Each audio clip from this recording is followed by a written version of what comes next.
You are comfortably zoned with the Zigzag Man in Alameda, California, pushing on the doors of life marked pull and fighting the unholy trinity as we go.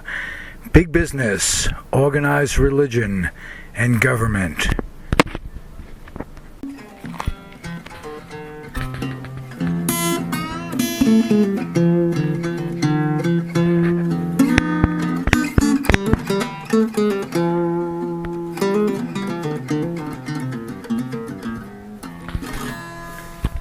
Wow, Huck Flyn on the guitar. My guest on Comfortably Zoned. It is, what's today's date, Huck? Today's date is if I was December 4th. If I was a comedian, it'd be... Right, it's almost Pearl Bailey Day, December 7th, but not quite. It was the 4th of December, another sleepy fucking day. Yeah, my uncle was half black and half Japanese, and every December 7th he'd attack Pearl Bailey. Yeah, okay, thank you. Ladies and gentlemen, jokes. we know the same jokes and the same folks, as a matter of fact. We've been sitting here reminiscing. A few names came up: Phil Van T, Don McMillan, Carlos Alzrahi, Doug Ferrari, Lori Kilmartin, Margaret Cho came up. I wonder how she's doing. We both wondered. We go way back. Yep, Bobby Slayton and a whole bunch of Bay Area people, because that's where I started comedy, was right here in the fabulous, wonderful Bay Area.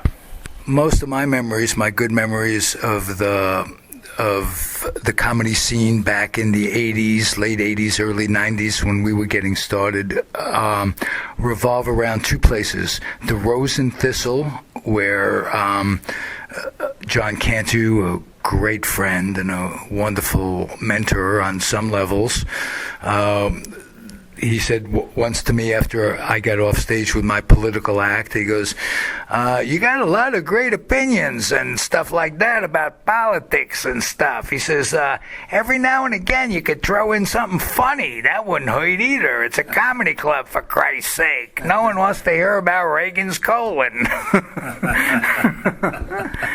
And what was the other place? The other place was the Holy City Zoo. That's right. And boy, good memories there. Becky, and I want to make special mention of Marty Masada, who picked me up from an early... When I went there, they give me, you can get on your 33rd tonight, you can be on. And I was funny, but to two people. And Marty said to Becky once, she says, move this guy up. He's a little funnier than some of the others.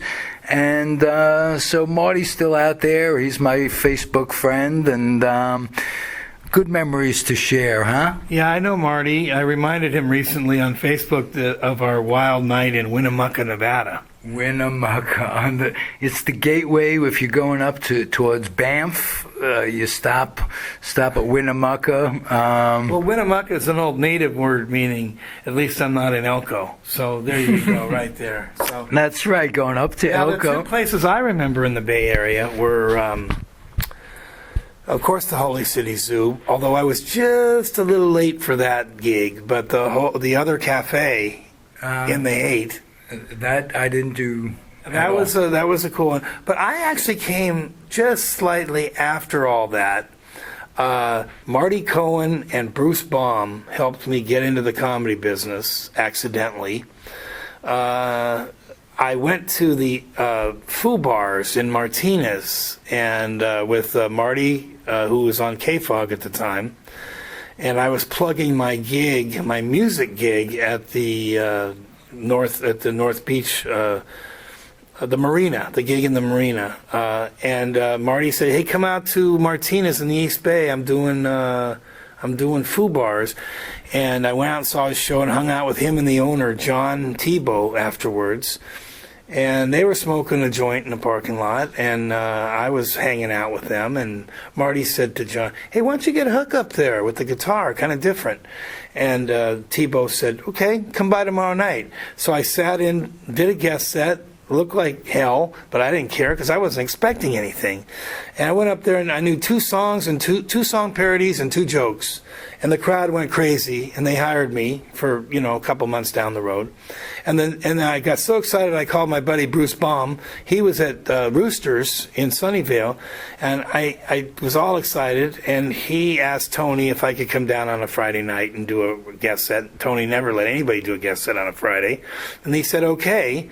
I went down and did the same 2 jokes and the same 2 song parodies, and they went crazy, and he hired me for a couple months down the road. So I had 2 months to put together an act, and I went to Foo Bars, and I featured for The Amazing Jonathan, which was my first gig.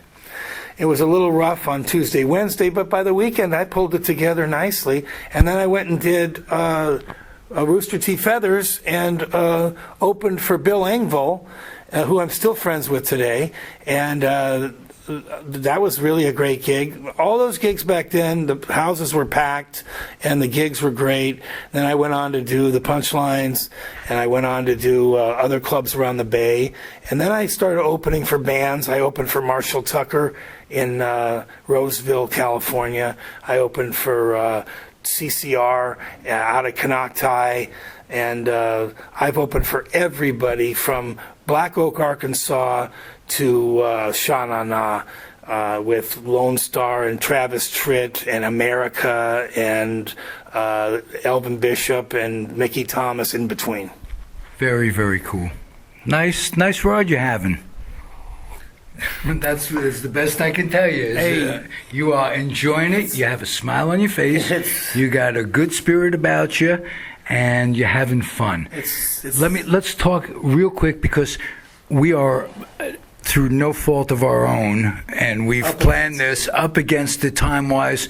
We got to be out of here in a few minutes. Okay. So I want to get the book in. Okay, so we'll do this interlude. Yeah, let's do a little interlude, a little music by Huck.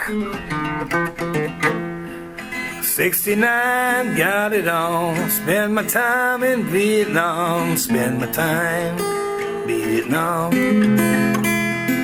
When am I going home? Yeah, when are you going home, man? I was in the Air Force, Vietnam era.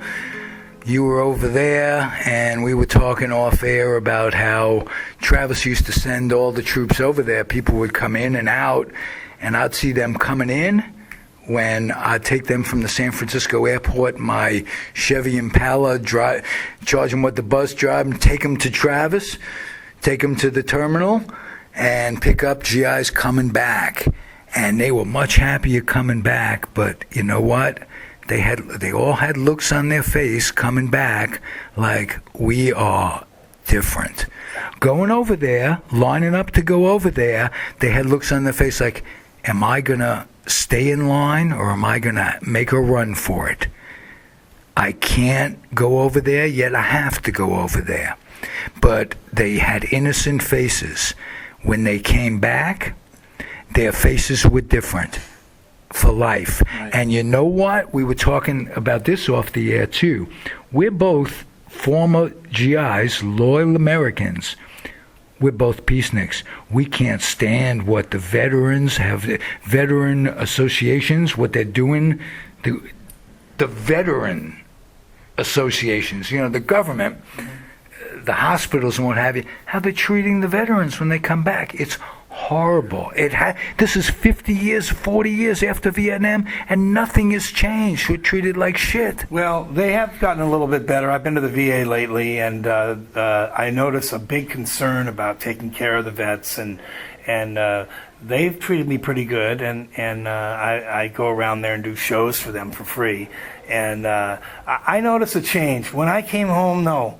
The society and the Veterans Administration, and nobody was on the soldiers' side. But they are making improvements now, and hopefully it'll get better. Well, I'd like to call your attention and call everyone's attention. I'll post this in comments. to an interview that I did with some folks at the Veterans Memorial in Alameda on Veterans Day. Poignant.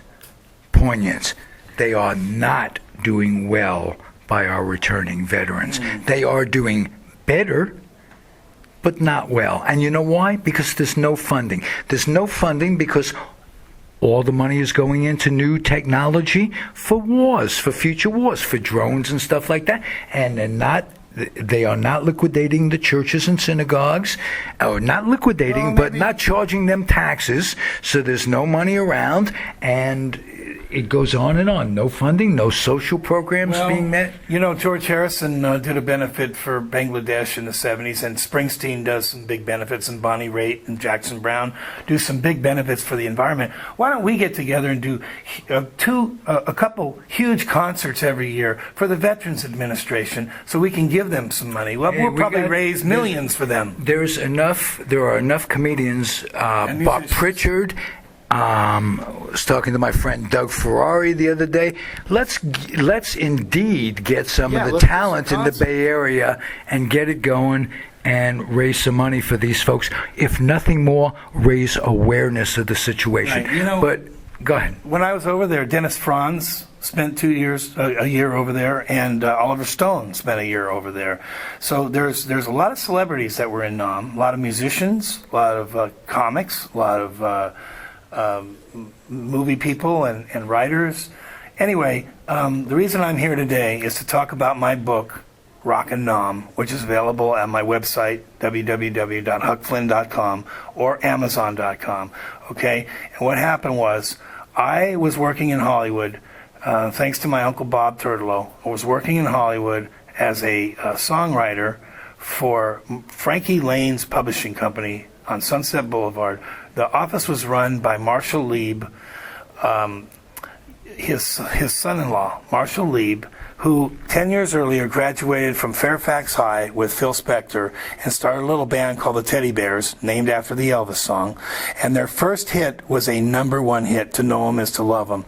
And so I worked for Marshall, and I was so naive. I'm kicking myself because Sonny Bono came in, Phil came in, Zappa came in, and I just wish I was more aware back then. But I was only 18. Would you please call circulation desk? Hey. We are in the Alameda Library, ladies and gentlemen. Anyway, I wish I was more aware because I could talk to those people when they came. Now they're all gone, but there's some people left. Hal Blaine, who played on all those records with the Wrecking Crew. I still talk to Hal. Don Randy was a piano player in the Wrecking Crew. I still talk to Don. Leon Russell was the piano player in the Wrecking Crew. My brother just toured with him earlier this year. And Glenn Campbell was a guitar player. I don't talk to Glenn, but my brothers worked with Glenn. Anyway, to make a long story even longer, a guy came through and loved my singing and my playing and my writing and wanted me to join the band and go to New Orleans. And so I did. I left Hollywood, went to New Orleans. The band turned out to be crap, and I was stuck there in New Orleans.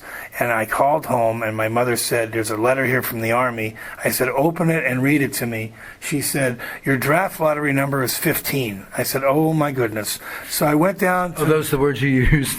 I said, "Oh, shit." So I went down to the recruiting office Monday morning in New Orleans, Louisiana, and I said, "I know you're going to draft me. Just do it now. Let's get this thing over with." And they did, and I spent my basic training at Fort Polk, Louisiana. Then I went over to Atlanta to do my AIT training, my advanced training, and I got into a soldier show there. While I was in Atlanta, I got to go down to Piedmont Park, and on Sunday afternoons, watch the Allman Brothers play free concerts at Piedmont Park. My idol, Dwayne Allman. Anyway, I did a year of 6 months there, and then I got orders to Nam. I went to Nam, and 8 days in, I got a job as a lead singer and lead guitar player with a rock band out of Cameron Bay. And I did that little tour, and then that ended. And then I did another major tour out of Saigon. And then another guy saw us in the Delta in Canto, and he said, "When you're done with that, I want you to come down." I played 3 rock and roll tours in 1 year in Nam. We were so popular in 1971 that we got filmed by Steve Bell from ABC News. at China Beach in Da Nang, and my friends have been begging me to write this story for years. I finally put it together, and I've got my book out on Amazon and on my website and at my live shows. Give me your website number. www.huckflyn.com, Flynn with one N. And so we're negotiating the film rights now, and we hope it's going to be a film. But it's the most thrilling thing I've ever done. It's the hardest thing I've ever done was relive that year in the last 5 years and write it down and edit it and edit it and edit it. But you know what? It's done and it's out there, and there you have it. Did you do all the editing yourself, or did you work with someone? I worked with a couple people, but basically it's a homegrown operation. Okay. Were there times when you thought you just weren't going to be able to get it done? Never. That's a good attitude. That's a good attitude to have. You never crossed your mind that it wouldn't be completed. No, I had to do it. I had to do it because if I die tomorrow, I did not want to die and have this story not be out there. I have to leave it for my friends and my family. And finally, I got it done, and I'm at peace now. Now I'm just surging to get on some TV shows and plug the book, and then get the movie made. And everybody in my past that I've mingled with and talked to have had nothing but positive comments about this movie, this idea, this story. I remember telling Nick Nolte all about it, and of course he had the same reaction. Wow, let me know what happens with that. And, Busey loved it. Jason Robards, I had wine on his beach years ago in Malibu. He loved it. Liz Montgomery, I smoked a joint with her one night at her house and told her all about it. She loved it. Everybody, Scott Page, my sax player who played with Pink Floyd and Supertramp, he was the last person in the early 2000s to say, Flynn, you got to write that. And that's when I sat down and I said, okay, enough is enough. I'm going to write this book. And I started around 2005, 2006, and now it's done. You know what the best thing about it is? Your mom recently passed away, but she got to see the book completed. And I just wanted to tell you give you my condolences about that. You're my Facebook friend, and I read that, and I read the satisfaction that you got because you did complete the book before she left us. That's right. My sister went to visit her in October, and she was very aware and pretty good, and I gave the morning my sister was flying out, I gave her the book. I said, take this to Mom and give it to her.